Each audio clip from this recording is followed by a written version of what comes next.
honored to be here today and talk about our research project, which Vesna mentioned a few minutes ago.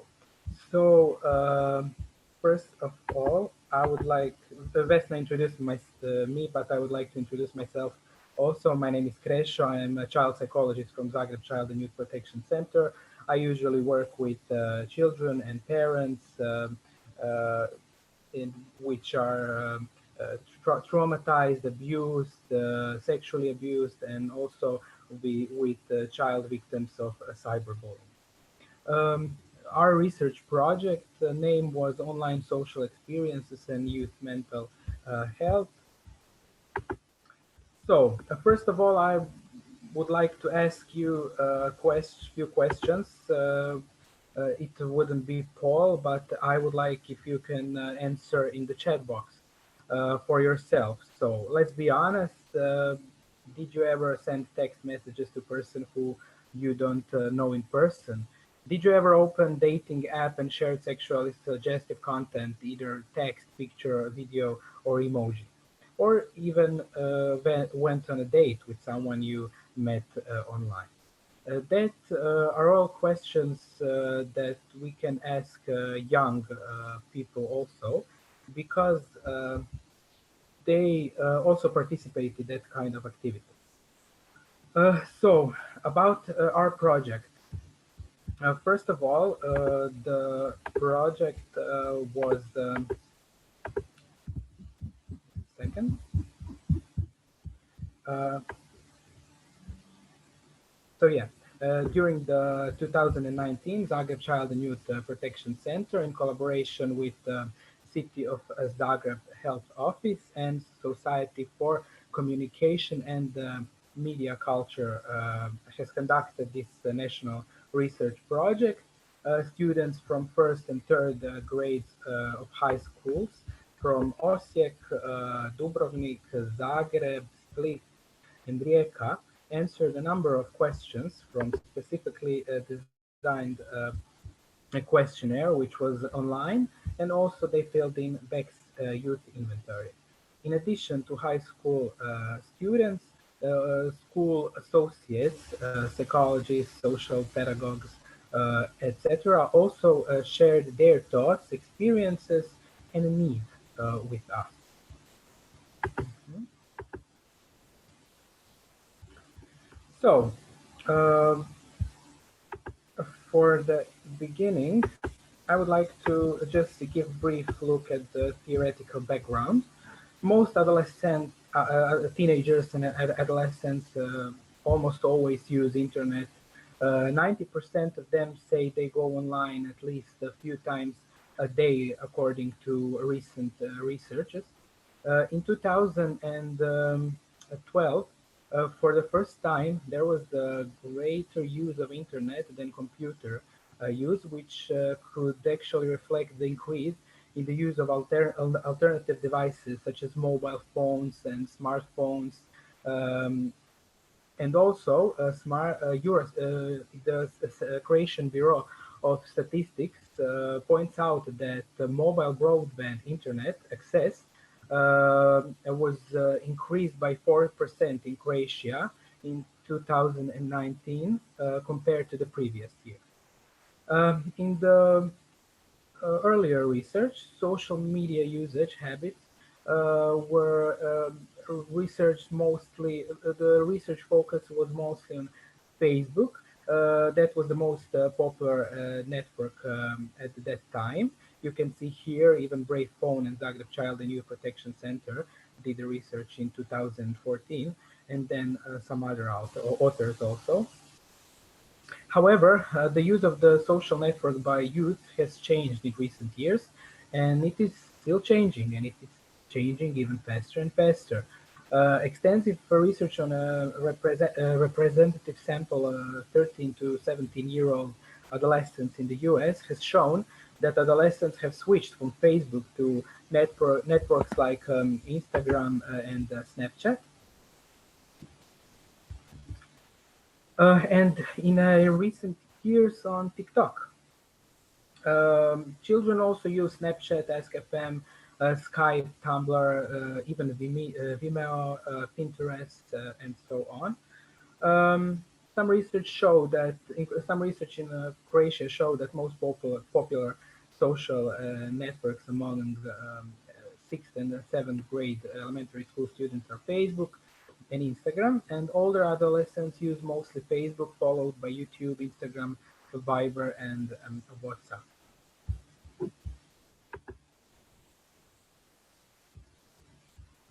Um, But in a meta-analysis of 27 studies, authors they find this association between increased social media use and risky behavior among teenagers, and that is the reason why it is important to talk about the usage of social networks among young people. The use of social networks is also associated with adolescent sexuality, their relationships with peers, also with their parents, and they are more likely to be engaged in risky behaviors, as I mentioned. Like I said, trends in the use of social networks among adults, but also and more about even more extensive in the child and the adolescent. Also, uh, the trends are like changing every day, from day to day, and especially in recent years. Um, this author Nessie said that TikTok network has become more popular among young people in the past year. And my question to you, maybe you can answer in the chat box. What is your experience with children? Do they tell you, are they using TikTok if you're working with children? And also, how do they say they spend time on TikTok? I usually get the response from children that they are watching dance videos, they are watching other people singing, and also some kind of, let's say, memes or meme videos that are funny and that amuse them.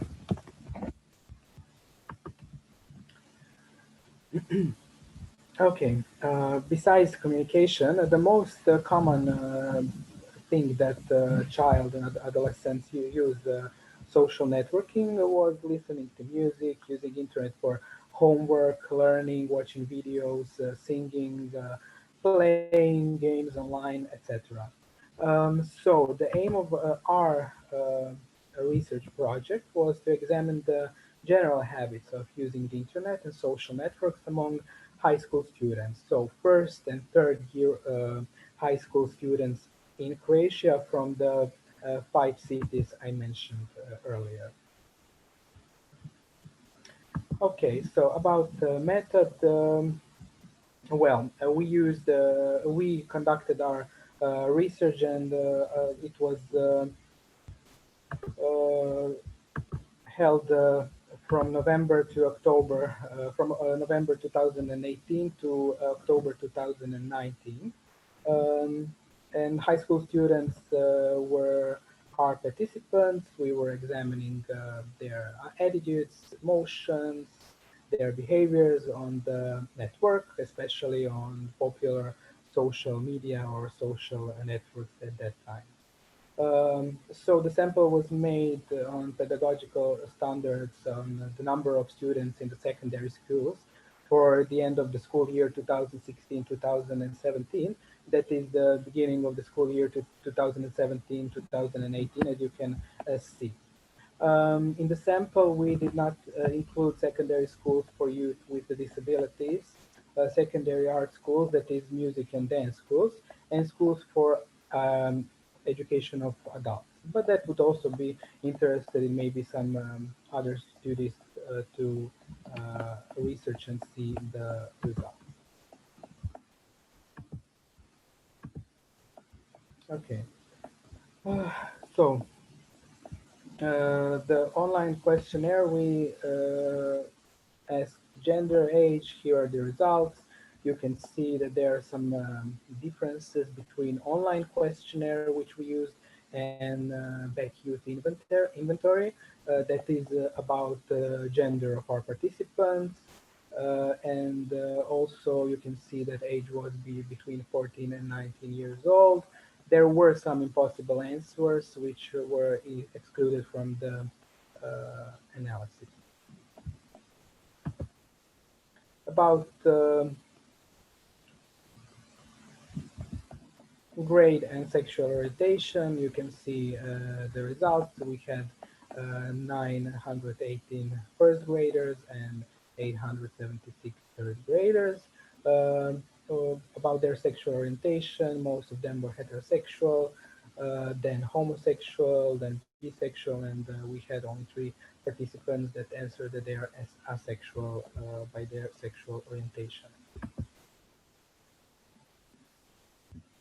So, the online questionnaire consisted several individually grouped questions that collectively covered the use, frequency of use of social networks, involvement in sexting activities via electronic devices, and possible emotions that occur during the sexting.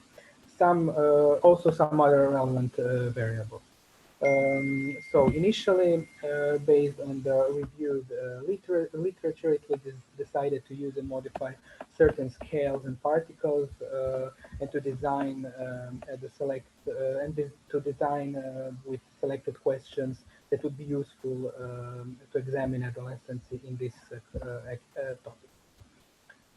So in the constructing the questionnaire in the class about social networks, the researchers were assisted by adolescents in our Child and Youth Protection Center, who listed the social networks they use and their peers often use. The online questionnaire was customized in such way that it could be completed online, and then it was placed on Google Forms platform where all responses were collected.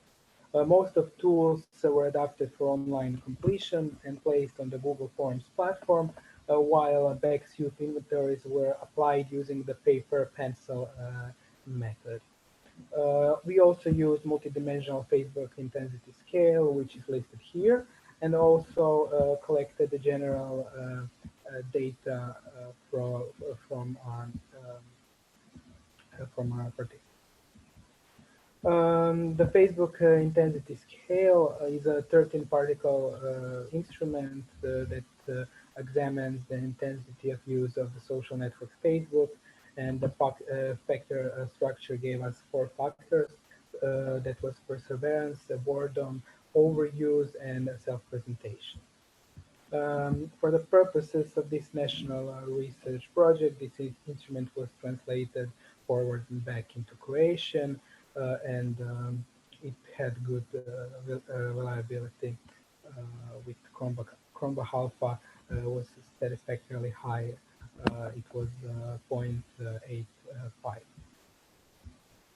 The next set of questions checked the reason for using social networks, the age when the child or young person opened their first profile, the social network where the first profile was opened, and if someone else opened the profile on the social network, we asked who did it. Was it a parent, a sibling, or a friend? Some of the other questions were about estimating the time spent on the social networks. For example, less than 1 hour, from 1 to 3 hours, from 3 to 5 hours, from 5 to 7 hours, from 7 to 9 hours, and more than 9 hours. And also we checked the frequency of participants checking their notifications and messages on the mobile phone.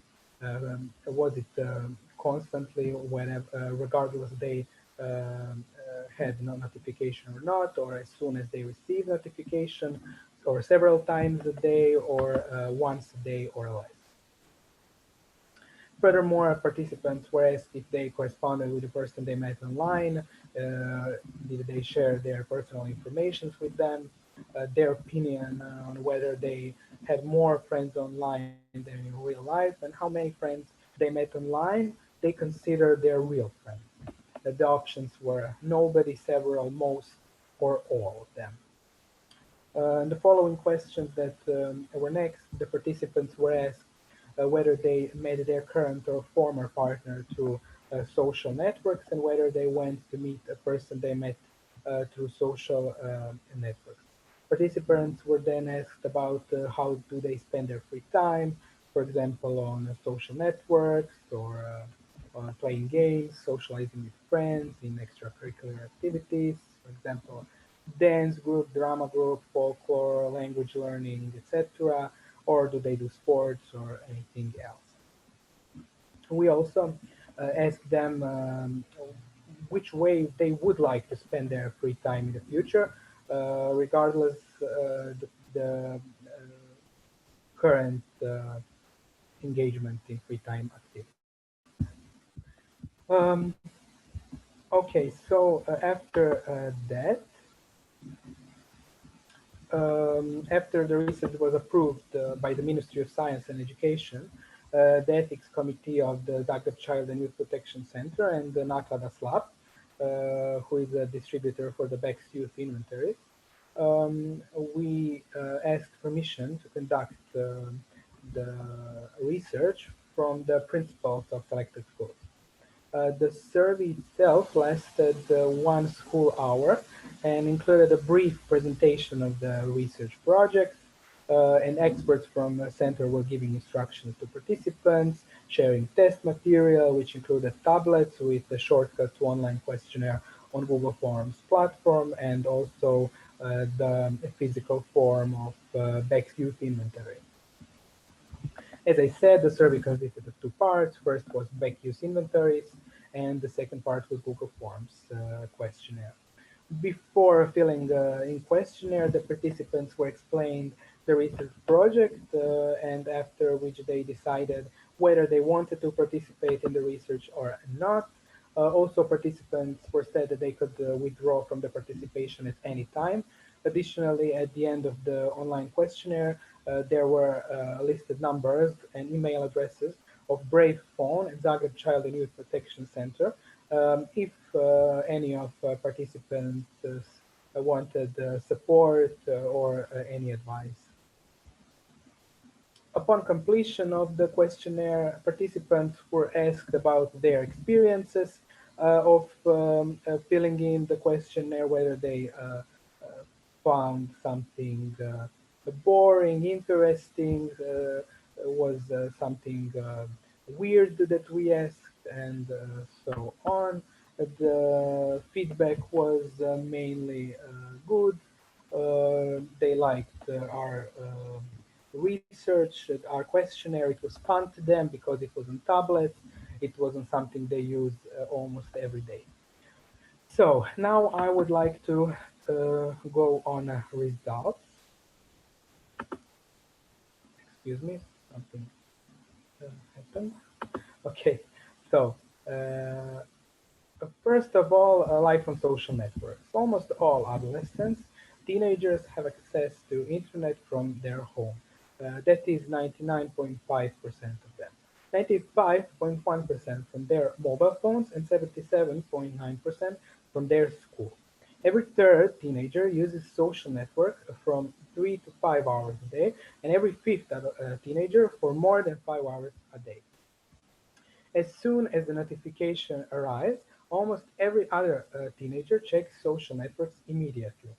Every third teenager checks them several times a day, and every fifth teenager checks social networks constantly, all the time, whether or not the notification arrived or not.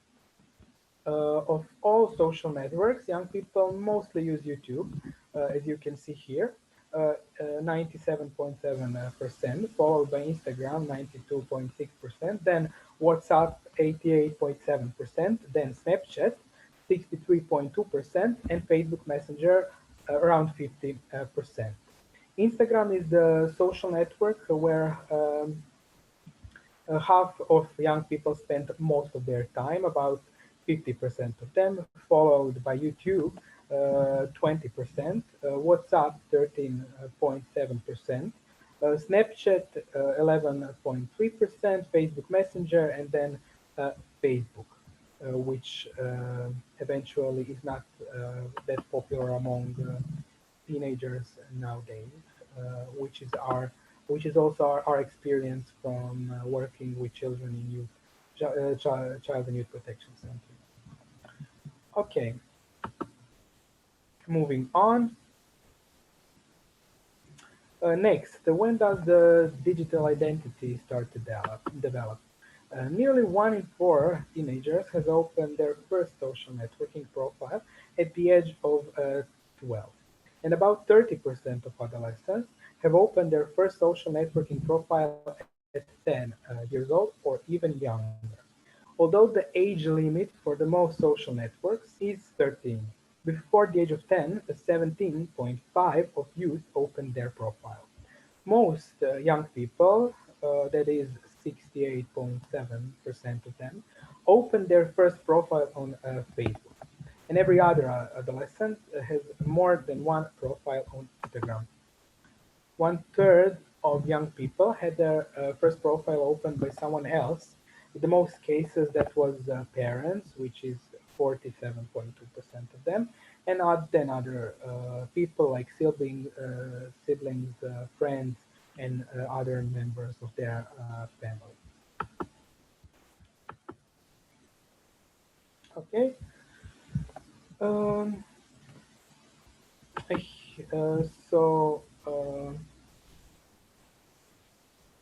here we can see that or actually answer on the question what is happening behind the small screen. So 68.3% of our participants shared their personal information, that is their name, location, their name, their surname with the person they met online. Every 10th teenager thinks that he or she has more friends online than in real life. Um, and 1 in 3 teenagers considers that at least one of their online friends is a real friend. Also, 13% of them think that met their former or current partner online on some kind of a social network.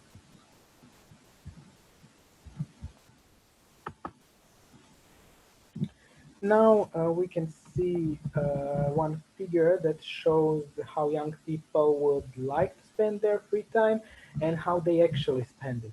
Although less than 5% of participants would choose social networks, every fourth teenager spends most of their free time doing so, being on some kind of social network. You can see this black area is how they spend their free time, and this white area is how they wish to spend their free time.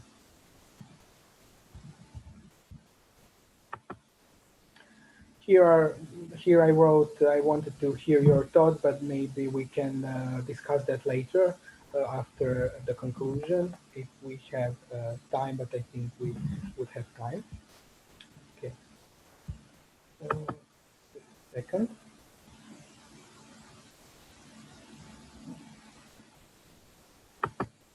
Okay.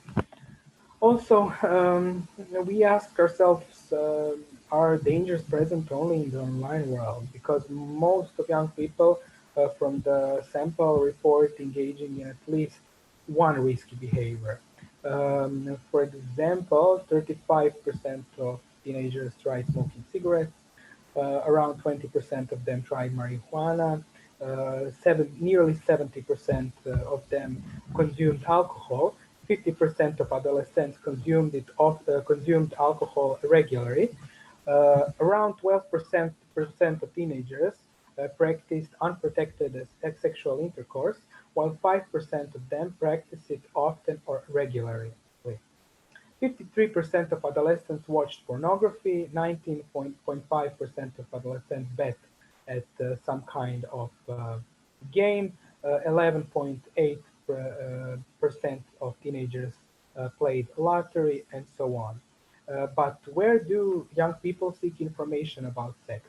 We heard that around 5% of them practice unprotected sexual intercourse often or regularly. So, One in three adolescents from the sample had intercourse, and ranging from the age of 14 years old, which is 11.1% of our participants, to 17 years old, which is to 25% of our participants. The most common age of first intercourse is 16 years old. In Croatia, 565 teenagers or 35 participants went to meet a person they met on social networks and they do not know in person. And now we move to this graphic you can see on the screen. Young people mostly talk with their friends about their sexual relations.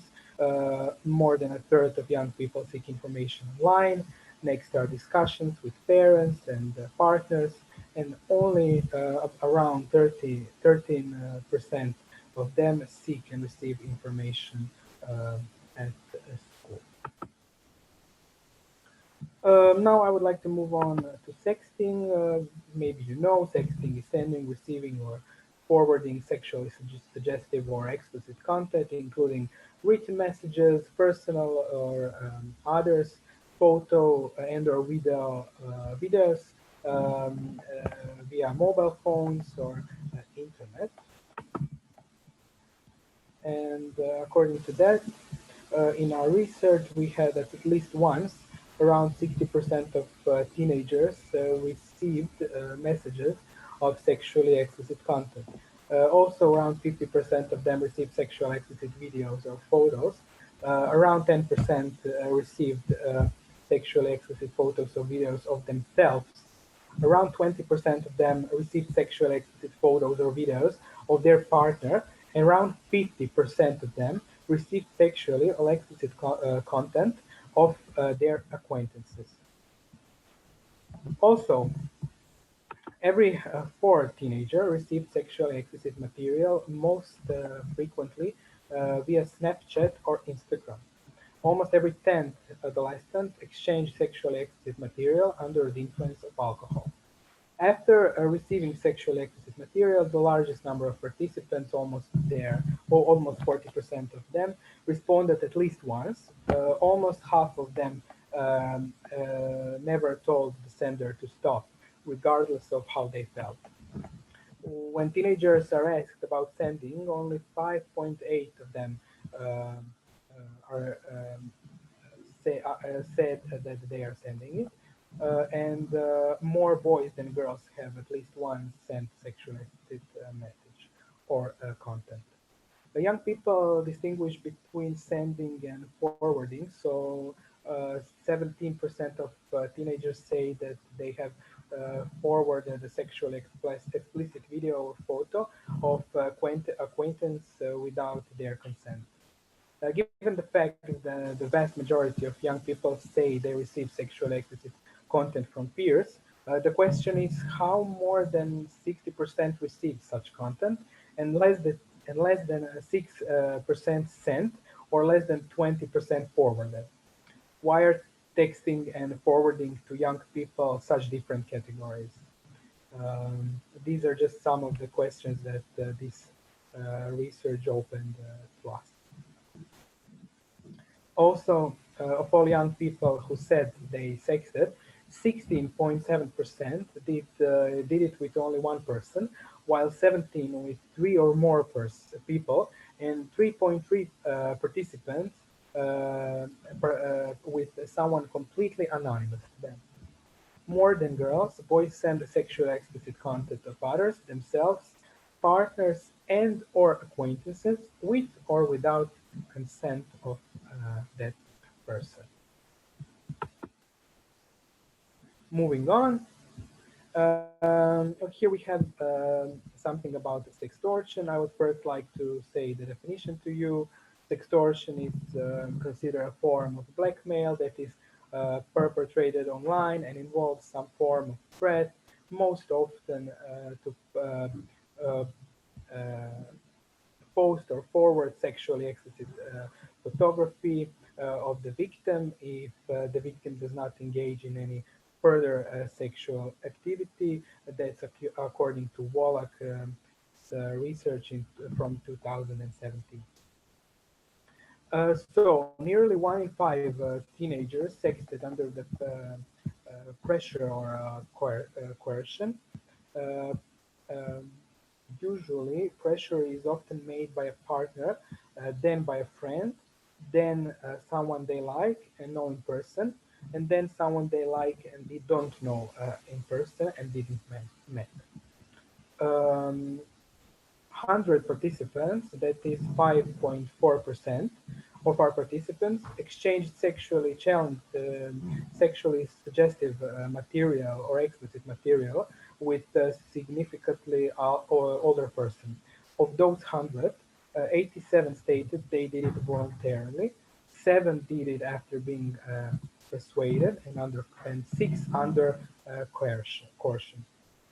Can a teenager really give a mature consent and voluntarily engage in sexting with an adult? That is my question to you also, and the question that we ask ourselves after receiving this kind of information from our research uh, analysis.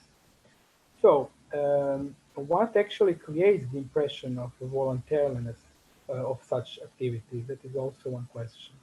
Um, this is also, for me personally, this information that around 35 of young people went to meet person they met online is most disturbing actually. But also we have to have in mind that young people do socialize on social media, and that is why it is important to teach them let's say, how to protect themselves from fake profiles, etc. So next question is, why do young people sext? As the most common reason for sexting, the participants suggested flirting with another person, feeling sexually aroused, that increased their intimacy with another person, dating with another person, feeling desirable, checking whether they look attractive, in exchange for a favor, hurting someone, and also in exchange for money or gift. Most teenagers state they feel comfortable while sexting. That is sexually aroused, happy, curious, attractive, satisfied, and from unpleasant emotions, they state that they feel unsafe, shy, worried, confused, tired, guilty, or angry. Boys often feel euphoric, courageous, relaxed, attractive, playful, calm, happy, satisfied, but also frustrated, exhausted, jealous, angry, and tired. Girls are also more likely to feel disgust than boys. Who can they talk to, and where are we? Where are the adults in this story? So more than half of young people do not talk to anyone about sexting, and about a third of young people talk to friends, 2.8 to parents, around 2% to someone over the internet, and 0.3% to experts in school. In relation to the results regarding seeking information about sexual relations, there is a noticeable difference in the number of people to whom young people turn, as well as the fact that they seek someone to talk to less than self-informing. About sexting and mental health.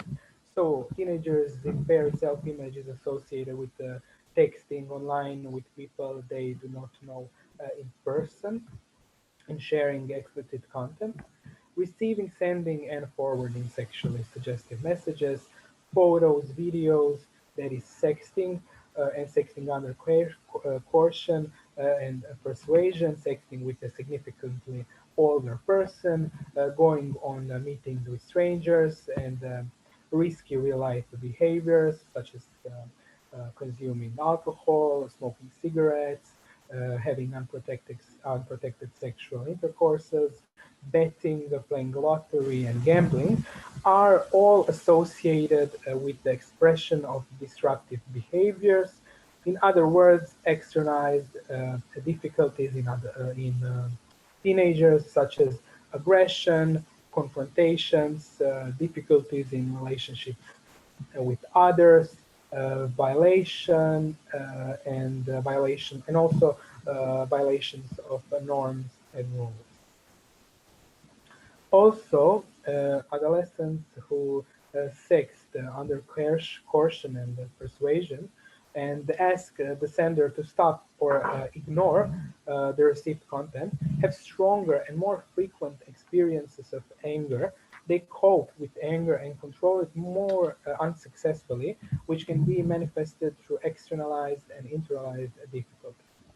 Texting with strangers online, seeing them as friends, receiving sexual content on social networks, as well as receiving pictures and videos of themselves, and attempts to stop sexting or requesting the sender to stop sending sexual content are the experiences associated with symptoms of anxiety and depression in young people. Receiving sexually provocative messages, photos in general, but also photos of themselves and or their partner, sending photos of themselves and forwarding photos of their partner with or without consent is associated with the suicidal thoughts, the great the great excuse me, the greatest association with suicidal thoughts was found in young people who sect under persuasion and coercion, as well as in those people. Um, excuse me,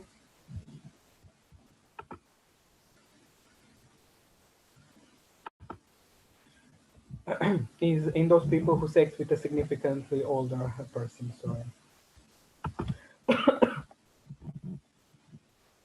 And for the end, expert associates in schools, 40.7% of expert associates in school are not familiar with the concept of sexting, and same percentage of experts think that they are not familiar with it enough. 85% says that they have not encountered with sexting in their school, that nobody said anything to them. Four-fifths of experts say that first and second grade students never confided in them with the problem of sexting, and 88.9% of experts said that their third and fourth grade students never confided in them with the same problem. Regarding sexually extortion of sexually provocative material, that is sextortion, first and second grade students didn't confide in 92.6% of experts, while third and fourth grade students didn't confide in experts in 96.3% of experts. Workshops and lectures on these topics were held in 44.4% of schools, and a third of them in third and fourth grade students. Is this really prevention, and when it could and when it should be implemented? Almost all experts, that is 92.3% of them, stated that they would like and that they need additional education about these topics in their everyday work. Okay, so instead of conclusion, I here wrote two, let's say, questions. First one is the one that I said a few seconds ago, that is, it is really prevention, and when it could or should be implemented, workshops or lectures about sexting and sextortion, and maybe if you can share some kind of experiences anything that you would like to say maybe about these topics or research from your countries. I'm open for your questions. Thank you, Kresha, for this really interesting presentation. So, Krešimir, share these two questions you can see them in your screen, so feel free to use the chat to share your experience and to ask questions to Krešimir if you have any. While people are thinking or writing, I have a question, Kresha, for you. What is what is the feeling you got as a professional that is working with youth and children when you receive these results? Are these results expected? What is your view? Well, in the context of earlier research, we can say that it is kind of expected. But also, when you hear this kind of, when you get this kind of information, it is, I don't know, it is kind of sad. I felt really, especially I said, I mentioned it, this 35% of people that went to meet the person they sexted in person. I mean, I'm sad because nobody. I'm sad because I don't know if anybody explained to them the real life threats that could occur at any point. And I'm not saying that we should ban every kind of online socialization because, first of all, it's important for young people, especially in the COVID crisis, to communicate during with the digital devices, but also it is some kind of their,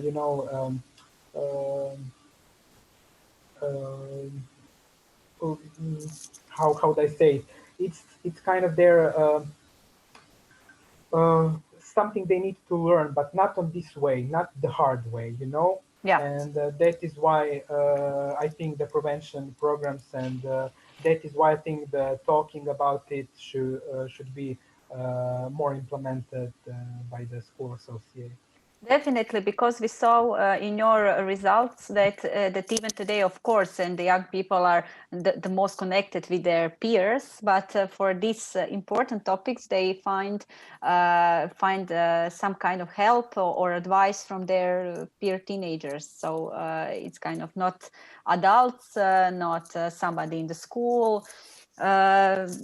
Because they're used to find some kind of support from their peers, which is, I would say, developmental also.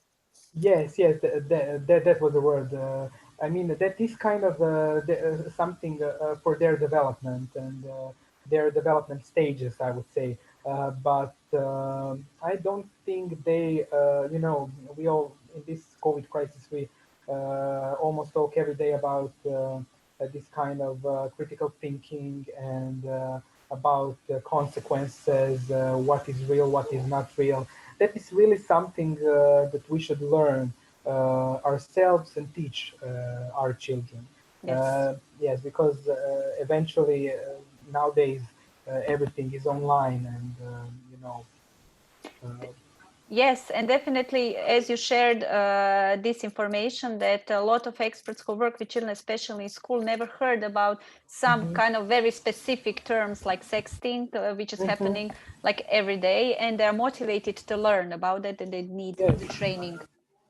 Yes, they are motivated. They just need someone to, teach them the basics, I think, and that they could share their experiences with experts and maybe form some kind of support groups and, share their experiences there.